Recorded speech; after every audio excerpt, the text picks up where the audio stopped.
Welcome to another episode of the Growth Focus podcast, where we bring together tech leaders from all across the globe to share their time, their insights, and their expertise to help us grow within our industry.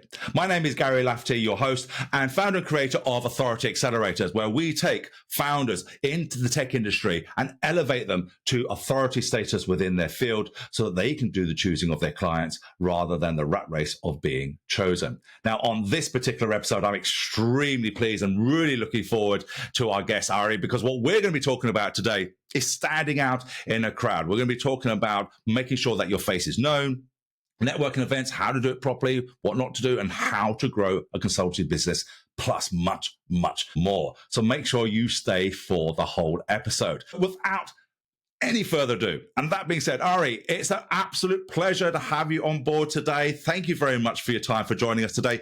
Why don't we start off with you introducing us a little bit about who you are, where you came from, and what is it that you do? Yeah. Hey, Gary. Thank you for having me here. So Ari Leads, my company is Lead Source, play on Lead Source. We are Salesforce consultants, and so we play in that ecosystem, and we help all kinds of businesses, mostly in the B2B space, but a little bit of B2C. And we do everything from administration all the way up to complex custom development apps and projects. Gotcha. So we're going to dive a little bit more into that and how you grow and how you're growing it and how you grew it before. But let's start with dialing back a little bit. Now, you've had a completely varied history in the tech space. What initially drew you to tech and what keeps you excited about it today?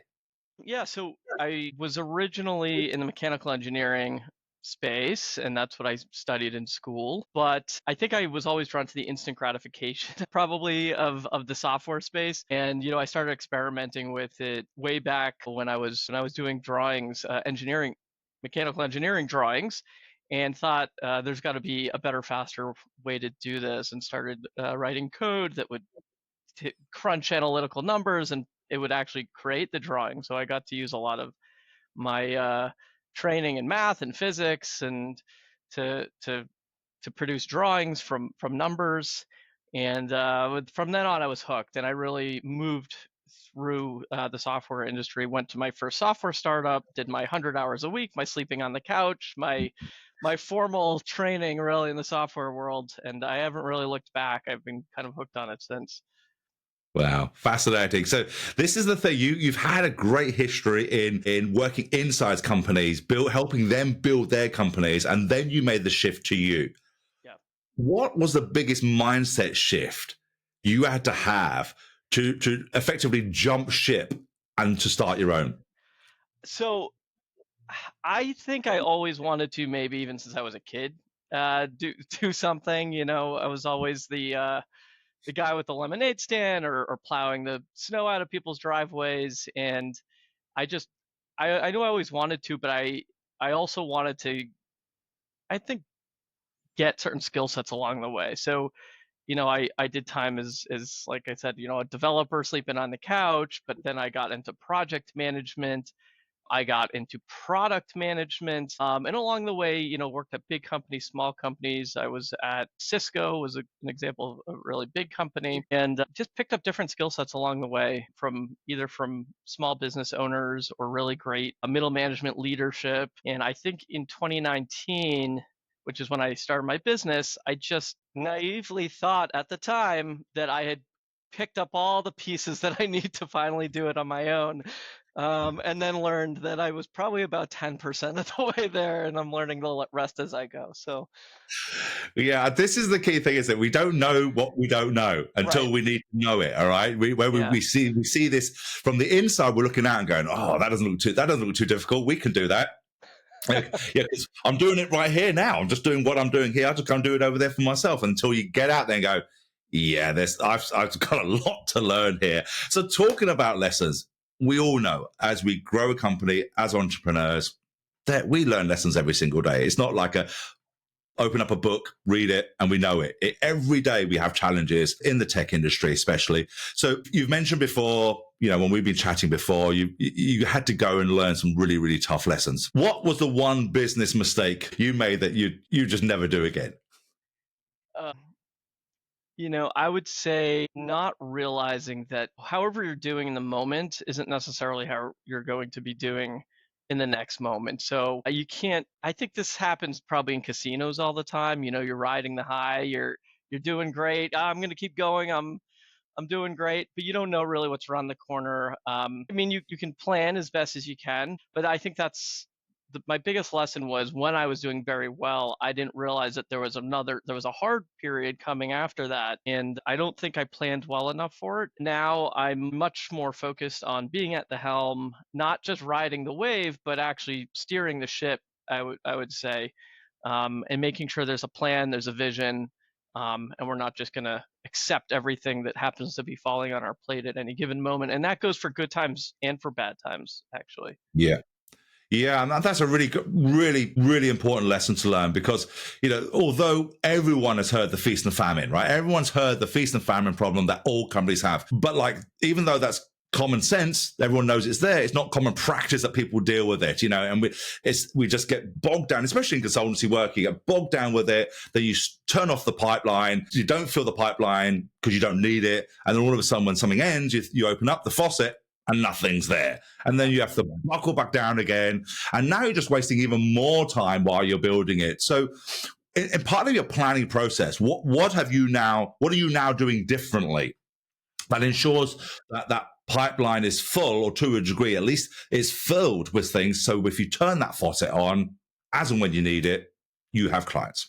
Yeah, it's, in this business, especially in services where we don't have baseline product recurring revenue, we're really reselling ourselves on a month to month basis. So one of the things that I'm doing a lot more now than I ever did, 4 or 5 years ago is I'm looking at, historical trends, seasonality of the business, what types of conversations am I having, and what types of saturation is out there in terms of my competitors. And so it's really just keeping an eye on the metrics and the learnings and the history to say, okay, if that was true then, what does today look like? And maybe I can use some of that to plot out what the next phase is going to look like and how lean I have to be.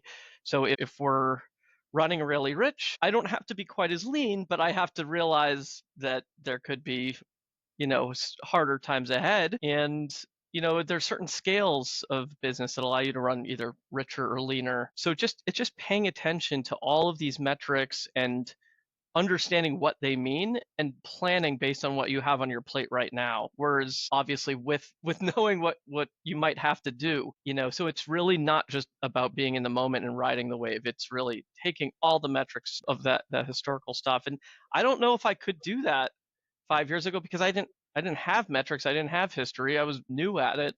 And so it took, I think, learning it the hard way to learn how to do that. Or maybe some people are trained in it and know how to do it the first time, but that wasn't the case for me.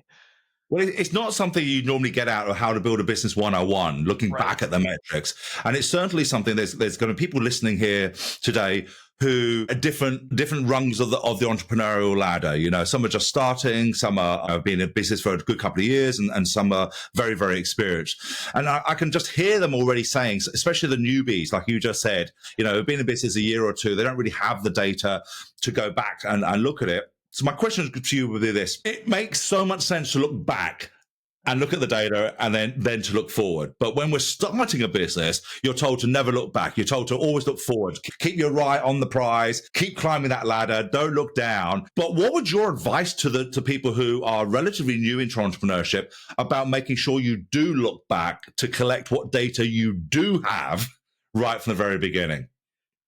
Yeah. So first of all, you have to be able to have something to look back to. So if you're on day one, you don't have a lot to look back to, but you need to leave a trail, which was luckily something I did start doing early. Mainly, I think for my practices like project and product managers, but people who are taking notes on the back of napkins and they have 17 different spreadsheets and they've got their appointments are on their phone and nowhere else, just kind of everything's like disconnected.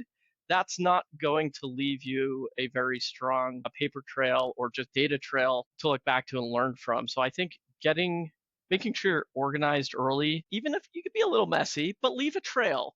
so Mm. that you can look back and say, okay, what happened? I had these deals. Obviously, I'm in the Salesforce space. I think a CRM is a good thing to have. Get the free HubSpot one, though. I'm not, but have something, because you need to be able to learn from everything that you've done. So leave that trail. Make sure you can go back, learn from it.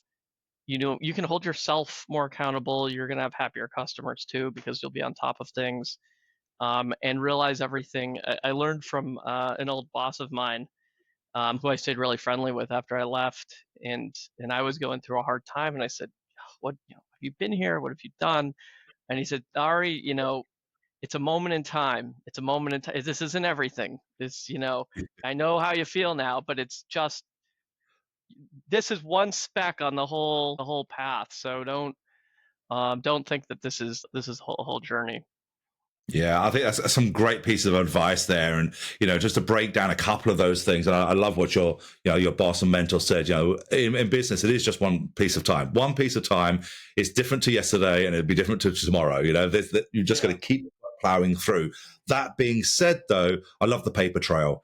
People tend to think, oh, the CRM system is just for us to organize today and potentially for following up.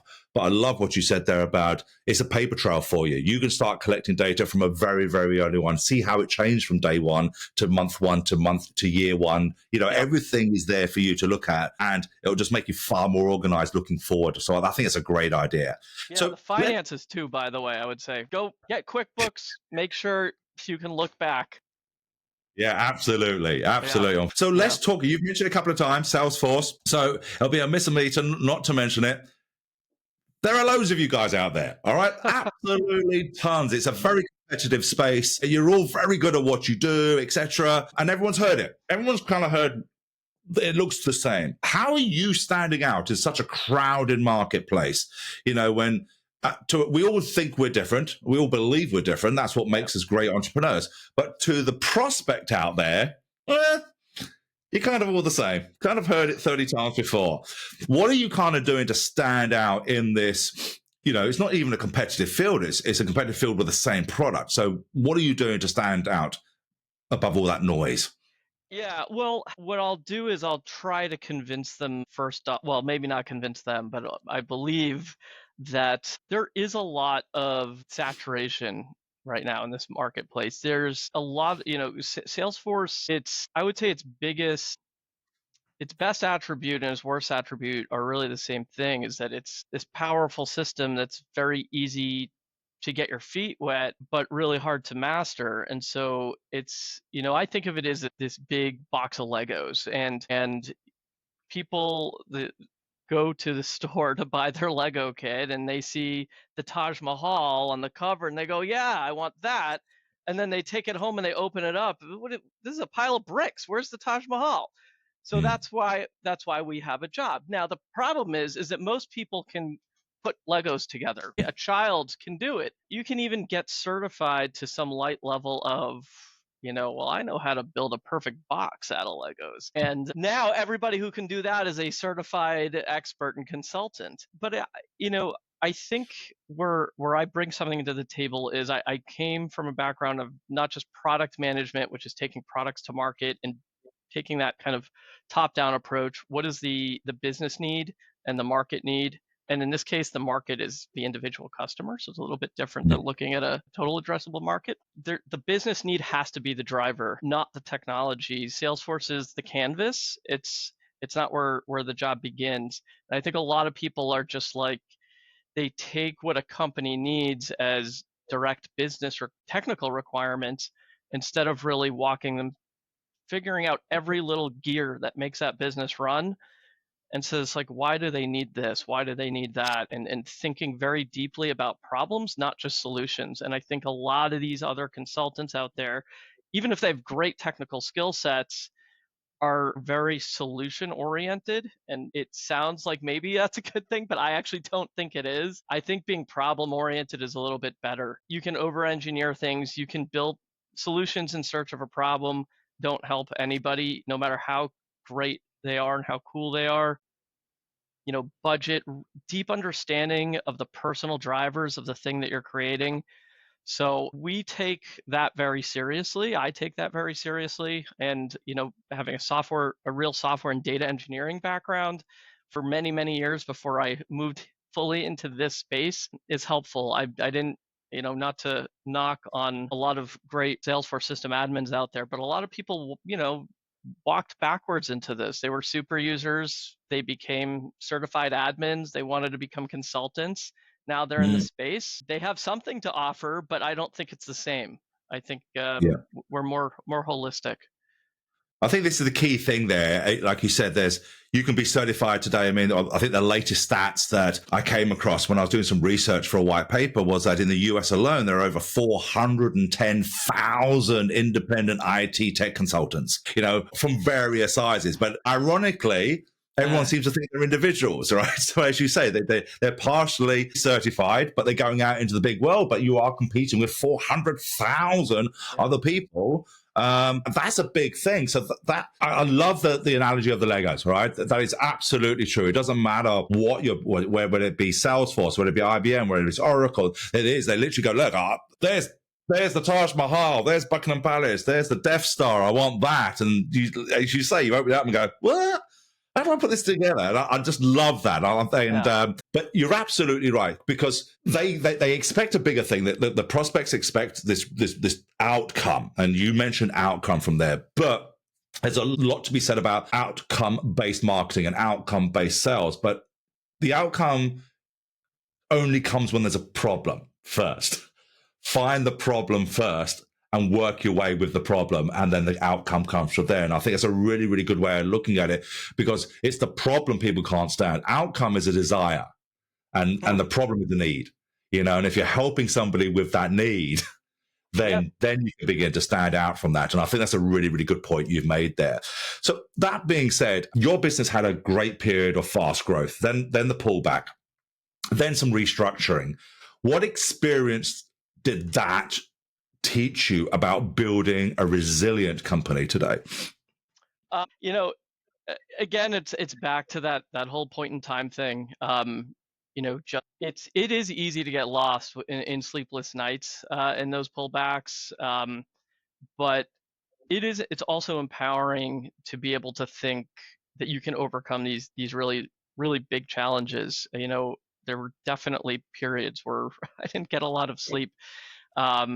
And it wasn't because I was working physically, it was because it was never stopping up here in the head. So restructuring, though, it forces you to think and look at what's happening and analyze and make some pretty hard choices, actually. I mean, I had to lay people off, which is, gosh, it makes my stomach turn to do that anytime. Unfortunately, over the years, I've had to do this many times, firing people, things like that. Not a fun thing. I don't know anybody who actually enjoys that. But there's just so many lessons that come out of that. How could I put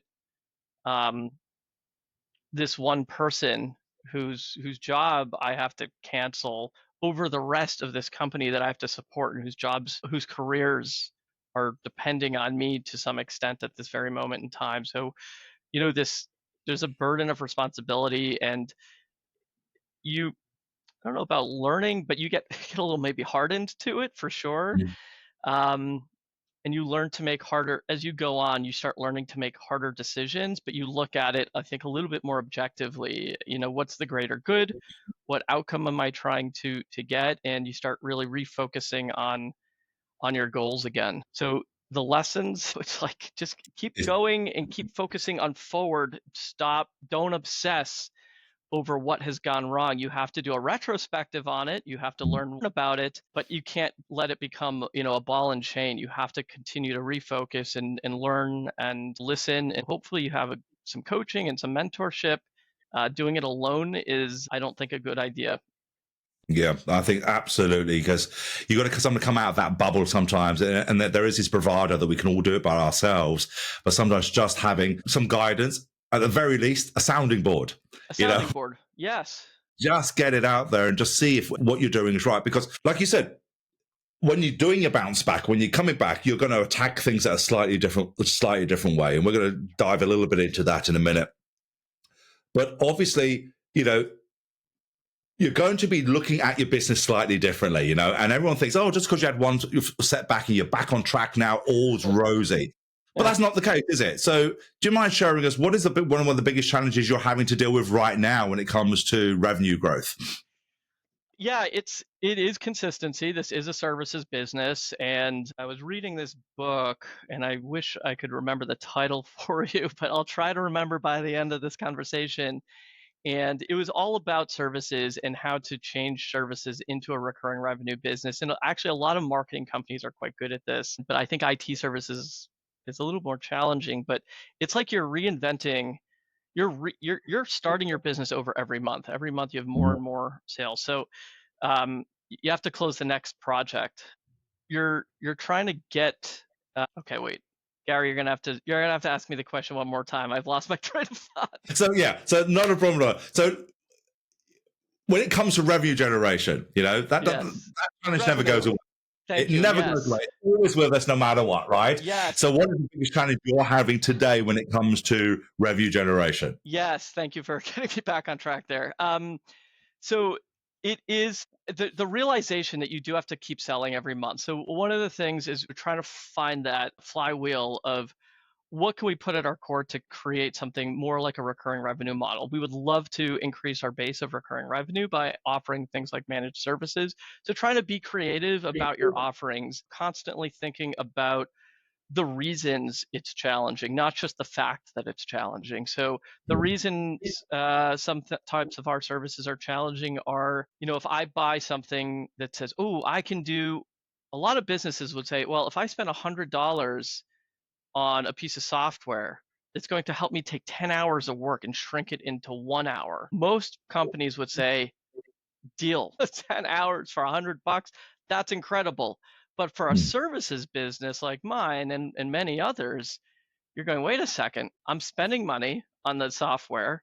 I'm probably going to have to train some people. That's going to cost me some money. Oh, and by the way, I'm going to charge my clients for 1 hour of my time now instead of 10 hours of my time. So you have this like innovator's dilemma of like, but so you got to think, well, so that's a problem. And now I got to think, well, how do I change that so that I can offer a better service and optimize? And well, maybe for documentation, I don't charge by the hour, I charge by the page. And then I invest in something that helps me generate documentation really fast.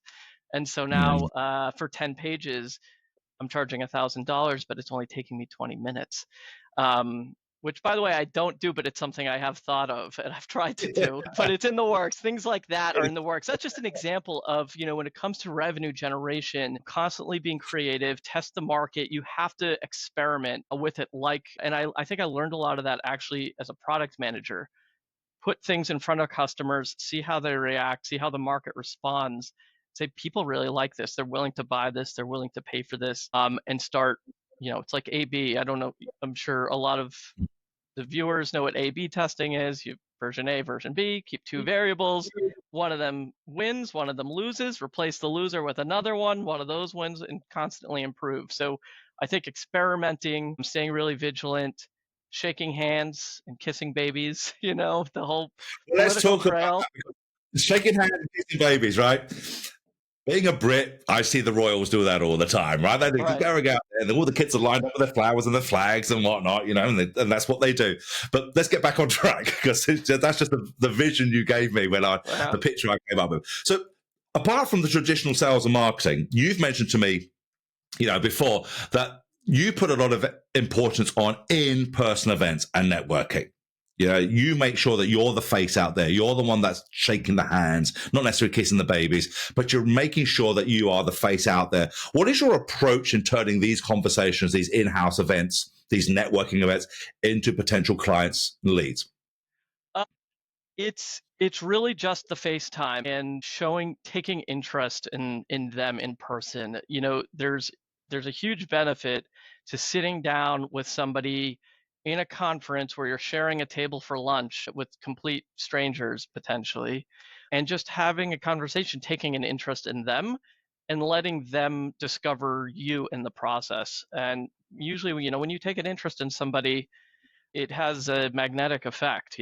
They take an interest in you, whether it turns into something or not. That's not, you can't be driven by that so much. You just have to take an interest in people, and that stuff will come. And I think that's the most challenging part about the cold stuff, cold email, the cold call, the cold meeting, which, frankly, I'm not nearly as good at, because I don't have a I don't think I really bring an angle. I think I just bring myself. I don't, I'm not a natural salesperson.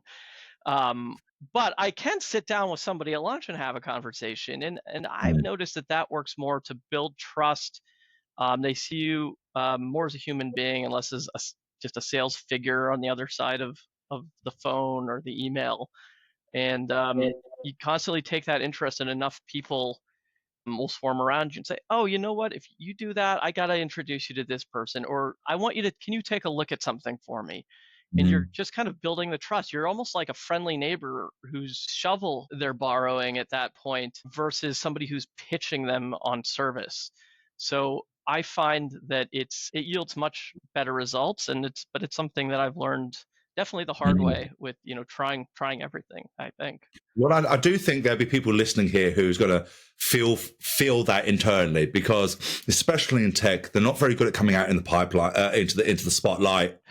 Very uncomfortable when it comes to sales, and they'd rather be behind the keyboard or whatever. But what you've taken that is, okay, we're not going to jump from A to Z. What we're going to do is go in the middle of it and say, hey, we're not going to go from behind the keyboard to keyboard warrior to sales warrior. What we're going to be is a keyboard warrior, and we're just going to sit down with someone and have some lunch or coffee and just get to know them. And as we get to know them and build relationships, like the real relationships. I was interviewing somebody the other day, and he said we bring the relationships back into CRM, because it's not just a product anymore. It's I actually like that. going back. Yeah, just bringing back the relationship, and by building those relationships and being at the right place. And that leads me to the question, really. I know you've been putting some focus on these industry events where you can sit down and meet people and become their friend and relationship, as opposed to a sale. How do you choose which ones to invest in? And what's your strategy once you're out there? Because I've been to a lot, like everyone here is listening. We've been to events with 100 people and 5,000 people.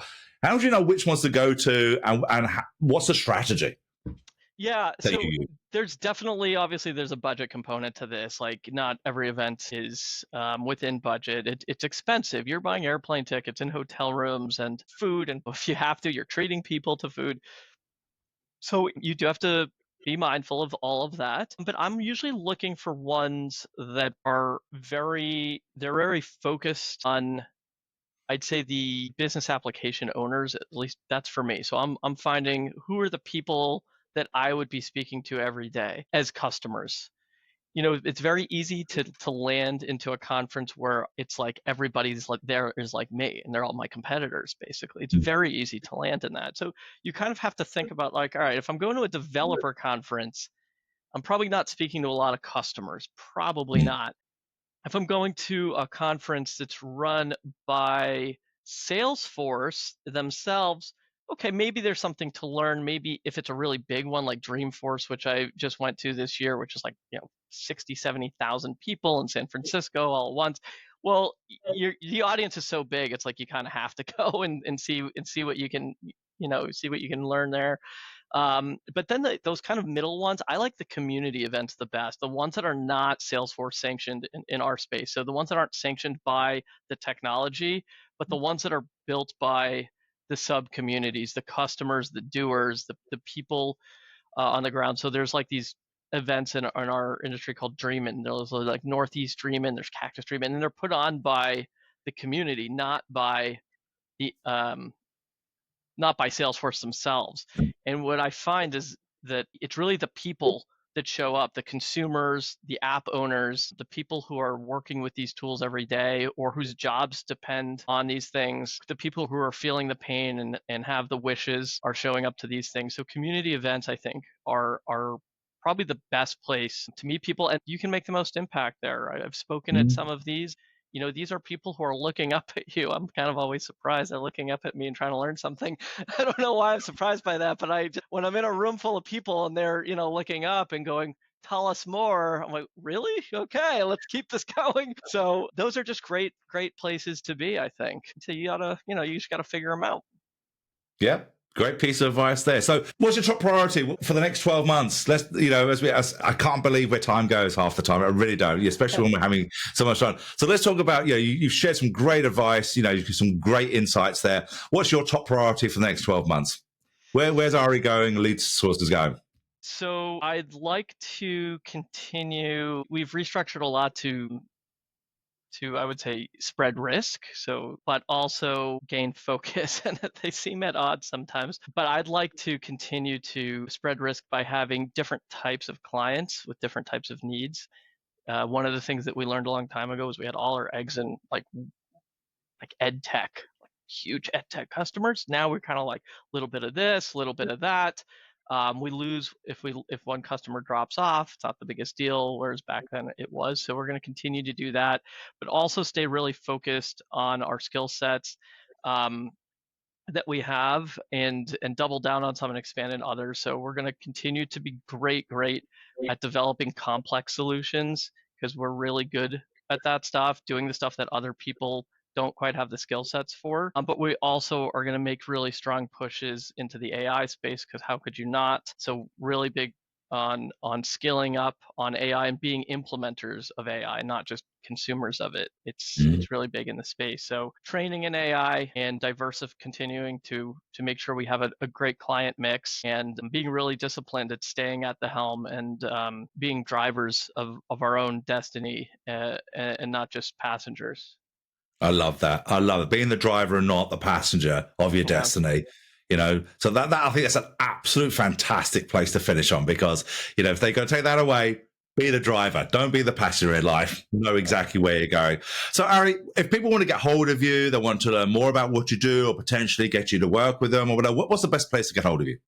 Yeah, I mean, everybody's welcome to go to our website, of course, which is leadsource.com. There's two S's in the middle there, by the way, because it's the S for the leads and the S for the source. And we have a contact us page that anything that goes in there gets CC'd directly to my inbox. So I see every message that comes through the website. Our phone number's on there. I pick up the phone, believe it or not. It rings right here at my desk. It's not going to a secretary or a system. It's me and one other guy that are always going to answer the phone. And of course, I'm on LinkedIn, and I look at it every day. So I think I'm fairly accessible and findable. Well, I'll make sure I'll put those links down in the show notes so people can get hold of you with just one click, because I'm sure they would. So, Ari, thank you very much for your time today and sharing those insights. There's some lovely little nuggets in there, which I think people are really going to, take benefit of. I think it's going to be absolutely great. Thank you again for your time. Thanks, Gary. Great talking to you.